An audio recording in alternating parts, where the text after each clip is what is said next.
मी चांगल्या श्रीमंत घरचा होतो. आमचं कुटुंब फार मोठं नव्हतं. माझ्या वडिलांचं कपड्यांचं छोटं दुकान होतं आणि कुटुंब मोठं नसल्यामुळे आमचं कुटुंब खूप सुखी कुटुंब होतं. माझे आई वडील आम्हा दोन्ही भावंडावर खूप प्रेम करायचे, कारण आम्ही दोघेच माझ्या आई वडिलांचं जग होतो. माझ्या आई वडिलांनी आम्हाला खूप चांगल्या शाळेमध्ये शिकवलं होतं. इथपर्यंत सगळं काही ठीक होतं, पण मला खूप वाईट सवयी लागल्या होत्या. कदाचित त्यामुळेच माझे मित्रसुद्धा, जे माझ्यापेक्षा जास्त श्रीमंत होते, ते प्रत्येक वेळी काही ना काही घाणेरड्या हरकती करायचे. सुरुवातीला नवीन नवीन मला या सर्व गोष्टींचं खूप वाईट वाटायचं, पण काही दिवसांनी मी सुद्धा त्यामध्ये सहभागी झालो. मला माझे आई वडील सतत सांगायचे की तू मन लावून अभ्यास कर आणि चांगले मार्क्स घे. आम्ही आमच्या आई वडिलांचे खूप लाडके असल्यामुळे आम्हाला सूट मिळाली. माझी आई नेहमी मला माझ्या वडिलांपासून वाचवायची. माझी आई माझ्यासाठी पूर्ण जगाशी लढायला तयार होती. तिला जर कोणी म्हटलं की तुमचा मुलगा बिघडत चालला आहे, तर ती त्या समोरच्या माणसासोबत लगेच भांडायला उठायची. तेव्हा मला कळून चुकलं की माझी आई असेपर्यंत मला कोणीच काही म्हणू शकत नाही. त्यामुळे मी बिनधास्त चुकीच्या गोष्टी करू लागलो. शाळेमध्ये मला ज्या मित्रांचा राग यायचा, जे मित्र वाईट काम करायचे, त्यांच्यासोबत आता मी बोलू लागलो होतो आणि त्यांच्यासोबतच बसू लागलो होतो. आता मी सुद्धा त्यांच्यासारखा टवाळखोर आणि खोड्या करू लागलो. मला त्यांची प्रत्येक वाईट गोष्ट आता चांगली वाटू लागली. आता तर माझं त्या मित्रांशिवाय मन सुद्धा लागत नव्हतं. अशाच प्रकारे मला खूप वाईट सवयी लागत गेल्या आणि मी गुन्ह्याच्या दलदलीमध्ये फसत गेलो. एकदा आमच्या शाळेमध्ये गॅदरिंगची पार्टी होती. तेव्हा त्या पार्टीला युनिफॉर्म नाही तर घरातील नवीन रंगीबेरंगी कपडे घालून जायचं होतं. एवढंच नाही तर जेवण सुद्धा घेऊन जायचं होतं आणि सरांनी आम्हाला मोबाईल किंवा कॅमेरा सुद्धा आणायला सांगितला होता. शाळेमध्ये सगळीकडे रंगीबेरंगी वातावरण झालं होतं. राहुल आणि वैभवने दोघांनी कॅमेरा आणला होता. आम्ही सर्वजण एका ठिकाणी लपून बसलो आणि मुलींचे फोटो काढू लागलो. तेवढ्यात कोणीतरी मुलाने आम्हाला पाहिलं आणि आमच्या क्लास टीचरला सांगितलं. आमच्या सरांनी आम्हाला खूप रागावलं. काही दिवसानंतर आमच्या क्लासमध्ये आमचे प्रिन्सिपल सर आले. ते आम्हाला सायन्स हा विषय शिकवायचे आणि ती गोष्ट त्यांच्या सुद्धा कानावर गेली होती.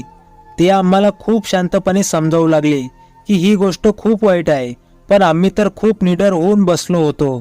तेवढ्यात सर म्हणाले, मुलांनो, तुम्हाला आता आम्ही जे सांगत आहोत ते चुकीचं वाटतं, पण जेव्हा हीच गोष्ट किंवा हीच वेळ तुमच्यावर येईल तेव्हा तुम्हाला समजेल. जर कोणी तुमच्या बहिणीसोबत असं केलं तर तुम्हाला काय वाटेल. तेवढ्यात वैभव जागेवरून उठला आणि तो सरांना म्हणाला, सर, मला तर बहीणच नाही, आणि तो जोर जोराने हसू लागला. तेव्हा सर म्हणाले की तू कोणाच्या तरी बहिणीसोबत वाईट वागशील आणि तेच वेळ तुझ्या बहिणीवर येणार नाही. नियती बरोबर वेळ आल्यानंतर सगळ्यांचा न्याय करते. जर तू दुसऱ्यांच्या बहिणीसोबत वाईट करशील तर तुझ्या बहिणीसोबत सुद्धा नक्कीच वाईट होईल आणि त्यानंतर तुझी एक चूक तुझं पूर्ण आयुष्य बर्बाद करून टाकेल. तुझ्या आयुष्यात असं वादळ येईल की तुला सावरता सुद्धा येणार नाही. पण आमचं तर सरांच्या कोणत्याच गोष्टीवर बिलकुल लक्ष नव्हतं. आम्ही तर आमच्याच विश्वात रममान झालो होतो. आम्हाला कोणाचंही काहीच देणं घेणं नव्हतं. आम्ही तरुणपणाची एक एक सीडी चढत चाललो होतो. आता मस्ती, धिंगाणा, टवाळखोरी हे आमचं रोजचं झालं होतं. मुलगी दिसताच आम्ही तिच्याशी मैत्री करायचो आणि तिला प्रेमाच्या जाळ्यात ओढून तिच्याशी गोड गोड बोलायचो. आणि या सगळ्यांमध्ये वैभव, राहुल आणि सोम अगोदर पासूनच सामील असायचे. त्यानंतर तिला हॉटेलच्या रूममध्ये बोलवायचे आणि भुकल्या जनावरासारखे तिच्यावर तुटून पडायचे. ती मुलगी बचावासाठी ओरडायची, पण तिचा आवाज रूममध्येच घुमायचा. आम्ही सर्वजण मिळून खूप एन्जॉय करायचो. एके दिवशी मी एका मुलीची इज्जत लुटून घरी पोहोचलो. तेव्हा मला घरी एक खूप निरागस सुंदर मुलगी दिसली. मी तिला काही विचारणारच होतो की तेवढ्यात माझी आई म्हणाली, रागिनी, हा तुझा मोठा भाऊ कार्तिक आहे. ती निरागस दिसणारी मुलगी माझ्याकडे बघून हसली आणि ती माझ्याकडे येऊन माझ्या पाया पडू लागली. मी तिला लगेच दोन्ही हातानं धरून मिठीत घेतलं. तिच्या हे सर्व लक्षात आलं नाही. ती गालातल्या गालात हसली आणि लाजून बाजूला झाली. तेवढ्यात माझी आई म्हणाली, रागिनी आता आपल्या सोबत आपल्या घरीच राहील. तू रागिनीला सुद्धा तुझी लहान बहीण पूनम सारखाच समज. माझी आई रागिनीला म्हणाली, रागिनी, हा आजपासून तुझा मोठा भाऊ आहे. तेवढ्यात माझी बहीण पूनम म्हणाली, तू सुद्धा माझ्या दादावर भावासारखाच हक्क गाजव. रागिनी दिसायला तर खूप निरागस आणि भोळी वाटत होती, पण ती खूपच सुंदर आणि स्मार्ट दिसत होती. रागिनी माझ्या आईच्या मैत्रिणीची मुलगी होती. तिचे आई वडील आता या जगामध्ये नव्हते, त्यामुळे ती आमच्या घरी आली होती. तिला 2 भाऊ होते.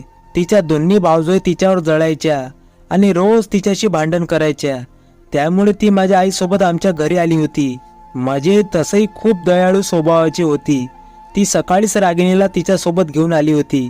रागिनी बिंदासपणे स्वतःचं घर समजून आमच्या घरी वावरू लागली. रागिणीला जे काही काम सांगण्यात यायचं ते काम ती मन लावून करायची आणि माझी कामं तर खूप आवडीने करायची.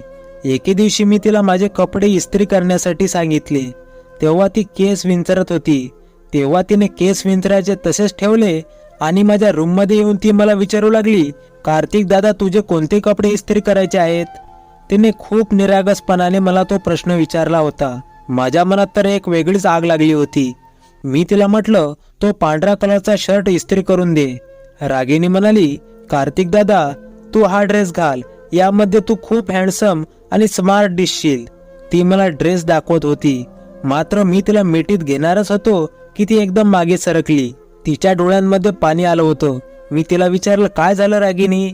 तेव्हा ती म्हणाली, काही नाही दादा, मी विचार करत होते की मला एवढं प्रेम तर माझ्या भावाने सुद्धा मला कधीच दिलं नाही, जितकं प्रेम तुम्ही देत आहात. आणि ती डोळे पुसत बाहेर निघून गेली आणि मी मात्र राक्षसासारखा हसत तिच्या पाठमोऱ्या आकृतीकडे बघत राहिलो आणि विचार करत होतो की रागिणीचे गाल किती मऊ आहेत आणि ती किती सुंदर आहे.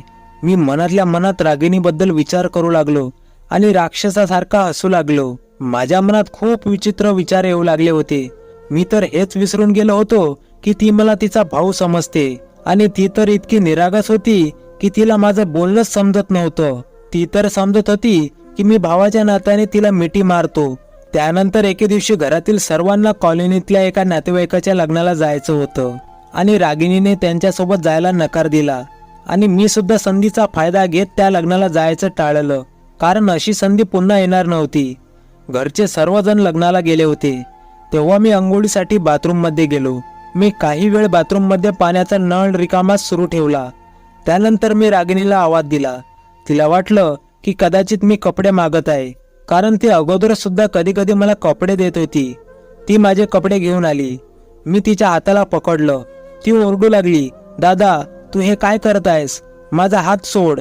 तिने भिंतीचा आधार घेतला होता. मला कपडे देऊन ती परत तिच्या रूममध्ये गेली. मी टॉवेल गुंडाळला आणि बाहेर आलो. रागिनी तिच्या रूममध्ये तिचे कपडे चेंज करत होती. माझ्या शरीरात आग लागली होती. मी तिच्या रूममध्ये गेलो. रागिनीने गडबडीने तिची ओढणी अंगावर घेतली आणि ती मला म्हणाली, दादा, मला माफ कर, मी दरवाजाची कडी लावायची विसरली होते. तू बाहेर जा, मी लगेच येते. तिच्या चेहऱ्यावर भीती पसरली होती. मी तिच्या जवळ गेलो. तेव्हा ती म्हणू लागली, दादा, तू हे काय करत आहेस? भाऊ आपल्या बहिणीसोबत असा मजाक करतो का? ती रडका चेहरा करून म्हणू लागली. पण मी मात्र तिचं काहीच न ऐकता पुढे जाऊ लागलो. मी तिला हसून म्हणत होतो, मला तुझ्या जवळ येऊ दे. तेव्हा ती म्हणाली, तू बहीण भावाच्या नात्याला असा कलंक लावू शकत नाहीस. ती मागे सरकत होती. मी तिला म्हटलं, रागिनी, हे कोणाला समजणार नाही. आणि मी एक पाऊल पुढे टाकलं आणि तिला मिठीत घेतलं.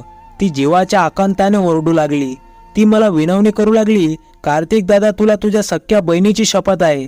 ती हमसून हमसून रडत होती, पण मी मात्र तिच्यावर जनावरासारखा तुटून पडलो होतो आणि मी माझी इच्छा पूर्ण केली आणि तिला त्याच अवस्थेत सोडून बाहेर निघून गेलो. घरातील सर्वजण लग्नाहून परत आले होते. तेव्हा रागिणीला अशा अवस्थेत बघून सगळ्यांच्या पायाखालची जमीनच सरकली.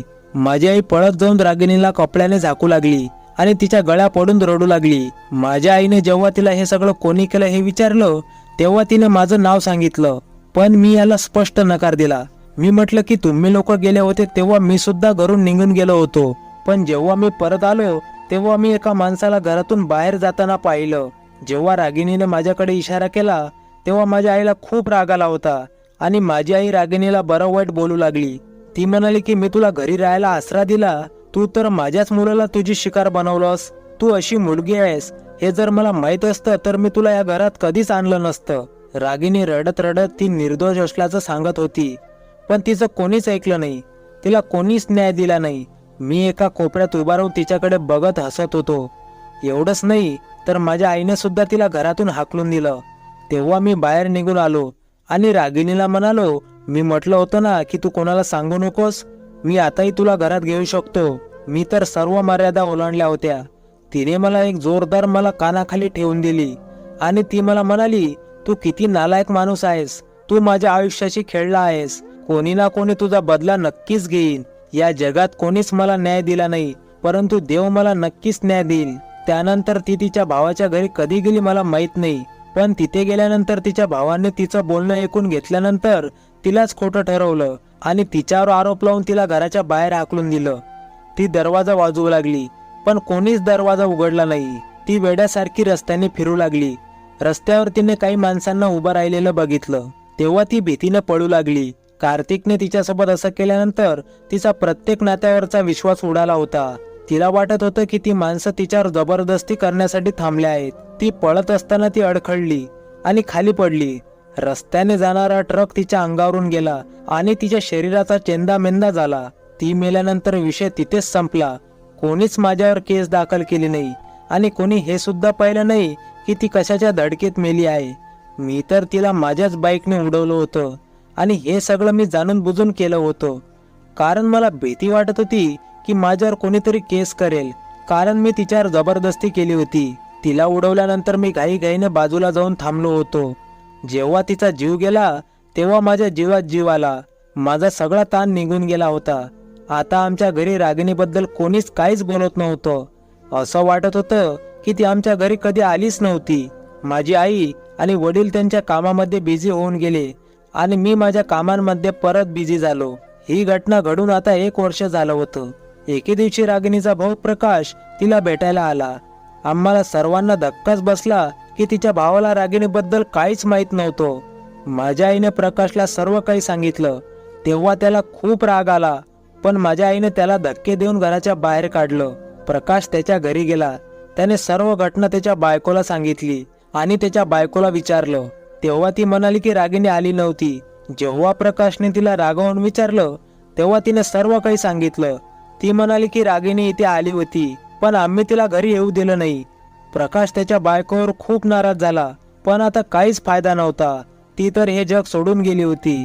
आता या गोष्टीला 5 वर्ष होऊन गेले होते आणि आता माझी बहीण पूनम सुद्धा 16 वर्षाची झाली होती. काही वर्षानंतर माझ्या बहिणीला स्थळे येऊ लागली. त्यापैकी एक स्थळ खूप चांगलं होतं. माझ्या आईने लगेच होकार कळवला.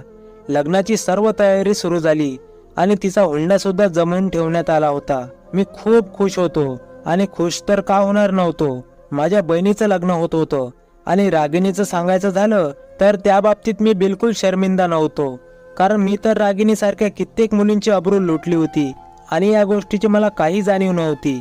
कधी कधी मी विचार करायचो की लोक म्हणतात की जे दुसऱ्यांचं वाईट करतात त्यांच्यासोबत सुद्धा तेच होतं, पण माझ्यासोबत असं काहीच झालं नव्हतं आणि आता तर माझ्या बहिणीचं लग्न सुद्धा होत होतं. हा विचार करूनच मी खूप खुश होतो. पण म्हणतात ना की भगवान के घर देर है पर अंधेर नाही. पूनमला हळदीसाठी घरी ठेवलं होतं आणि माझे आई वडील फर्निचरचं सामान आणण्यासाठी मार्केटमध्ये गेले होते. मी पूनमजवळ आलो आणि तिला म्हटलं की तू स्वयंपाक बनवू नकोस, मी हॉटेलमधून जेवण घेऊन येतो. मी स्मित हास्य करत बाहेर निघून गेलो. हॉटेल आमच्या घरापासून थोडं लांब होतं, त्यामुळे मला जेवण घेऊन यायला थोडा उशीर लागला. मी थोड्या वेळाने परत आलो तेव्हा मी माझ्या घराच्या बाहेर लोकांची गर्दी पाहिली. त्यांच्या हातात मोबाईल होते. मी लोकांना मागे सारून माझ्या घरात गेलो. समोर अंगणात माझी बहीण बिना कपड्याची पडली होती. माझी बहीण त्याच अवस्थेत पडली होती ज्या अवस्थेत मी रागिणीला सोडून गेलो होतो. मी थरथर कापू लागलो होतो आणि लोक मात्र तिथे उभं राहून माझ्या बहिणीचे फोटो काढत होते. मी लगेच तिला उचलून घेतलं आणि आतमध्ये गेलो. माझे आई वडील सुद्धा घरी आले होते. ते सुद्धा हे सगळं बघून खूप रडू लागले. मला आता रागिणी आठवू लागली. ती सुद्धा मला दादा म्हणत होती आणि ती प्रत्येक मुलगी मला आठवू लागली ज्या मुलीवर मी जबरदस्ती करत असताना ती मला बहीण असल्याचे सांगायची. आज मला कळून चुकलं की जेव्हा स्वतःच्या बहिणीसोबत हे होतं तेव्हा कसं वाटतं. मी तिला विचारलं की हे कोणी केलं, तेव्हा त्या गर्दीतून एक माणूस म्हणाला हे सगळं राकेशने केलं आहे. मी खूप रागातच त्याच्या घराकडे निघालो. तो जेवण करत होता. मी त्याच्या घरात घुसून त्याचा गळा पकडला आणि त्याला मारून टाकलं. तेवढ्यात कोणीतरी पोलिसांना फोन केला. पोलीस आले आणि मला पकडून घेऊन गेले. त्यानंतर मला कोर्टामध्ये हजर करण्यात आलं. कोर्टात मी माझे सर्व गुन्हे मान्य केले. रागिणीसोबत मी जबरदस्ती केली होती. माझे आई वडील तर निशब्द झाले होते. प्रकाश आणि रागिणीची वहिनी माझ्याकडे तिरस्कारित नजरेने बघत होते. मी माझे सर्व गुन्हे मान्य केले, त्यामुळे कोर्टाने मला आजन्म कारावासाची शिक्षा ठोठावली. आज मला जेलमध्ये येऊन पूर्ण 11 महिने झाले आहेत आणि या सगळ्याला मी स्वतः जबाबदार आहे. मी माझ्या स्वतःच्या हाताने माझं आयुष्य उद्ध्वस्त करून घेतलं. रागिणी बरोबर म्हणत होती, देव नक्कीच न्याय करेल आणि आज देवाने न्याय केला होता आणि मला माझ्या कर्माची शिक्षा मिळाली होती. या वयात मला माझ्या आईवडिलांची सेवा करायची होती, तर मी जेलमध्ये येऊन बसलो होतो. माझ्या वाईट कर्मामुळे माझ्या बहिणीचं लग्न मोडलं होतं. मी हे सगळं केलं नसतं तर आज माझं लग्न झालं असतं आणि मी सुखी जीवन जगत असतो. परंतु आता काहीच होऊ शकत नव्हतं. मला रागिणीचा तळतळाट लागला होता. रागिणी रोज रात्री माझ्या स्वप्नात यायची आणि मला म्हणायची, कार्तिक, तुला तुझ्या कर्माची शिक्षा नक्कीच मिळेल. आणि ज्या दिवशी मला माझ्या कुकर्माची शिक्षा मिळाली तेव्हा ती माझ्या स्वप्नात येऊन हसू लागली आणि ती मला म्हणाली की कार्तिक, त्यावेळेस मला कोणीच न्याय दिला नाही, पण देवाने मला न्याय दिला आणि बघ देवाने तुझी कशी परीक्षा घेतली. एवढ्या वर्षात माझी आई मला फक्त एकदाच भेटण्यासाठी आली होती. जी आई माझ्यासाठी पूर्ण जगाशी लढायला तयार होती, आज माझ्यामुळे ती जगाला तोंड दाखवू शकत नव्हती. पण जेव्हा माझी आई मला भेटायला आली होती तेव्हा मला जाणवलं होतं की माझी आई मला भेटताना तिच्या डोळ्यांमध्ये तिरस्काराचे भाव होते. असं वाटत होतं की जणू ती विचार करत आहे की मी अशा मुलाला जन्म का दिला. पण खरं तर चूक माझीच होती.